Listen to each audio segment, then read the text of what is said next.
Bonjour et bienvenue chez DigiSchool. Je suis Vanessa Brossard, votre professeure d'histoire-géographie et aujourd'hui nous allons travailler le premier chapitre de géographie et on se concentre sur le phénomène d'urbanisation.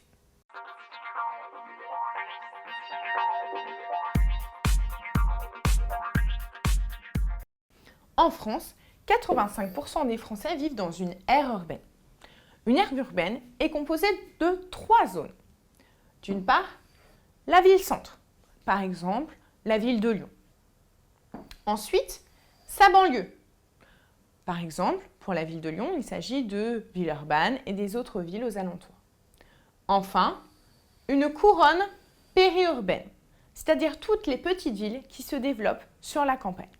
Les aires urbaines croissent, mais principalement dans la couronne périurbaine, la 3e zone, la zone la plus éloignée de la ville-centre. Cette périurbanisation, ce développement de la couronne périurbaine, va avoir comme conséquence le développement de mobilité quotidienne. En effet, les populations vont devoir se déplacer de leur lieu de travail jusqu'à leur lieu d'habitation. Les conséquences sont d'une part les embouteillages, mais également l'artificialisation des sols, c'est-à-dire le développement de bâtiments, etc., etc. Et enfin, une forme de ségrégation spatiale. En effet, les populations les moins riches vont être obligées de s'éloigner de la ville-centre, car la ville-centre offre des loyers qui sont trop chers pour eux. Alors, ces conséquences de la périurbanisation pour la ville-centre, eh bien, c'est le développement de l'attractivité des villes-centres. En effet, il faut conserver une attractivité pour la ville-centre pour que les populations viennent toujours y habiter. Donc, on va construire de nouveaux immeubles. On va également renforcer les transports en commun et faire des travaux d'embellissement pour les vieux bâtiments.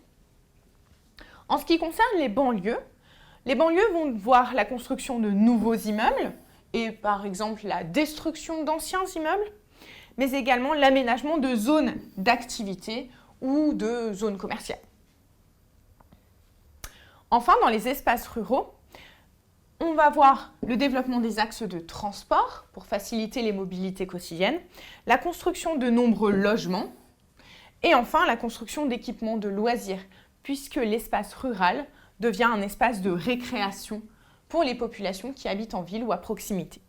Merci d'avoir regardé cette vidéo. N'hésitez pas à regarder les autres vidéos en lien avec les chapitres de 3e et à bientôt chez DigiSchool.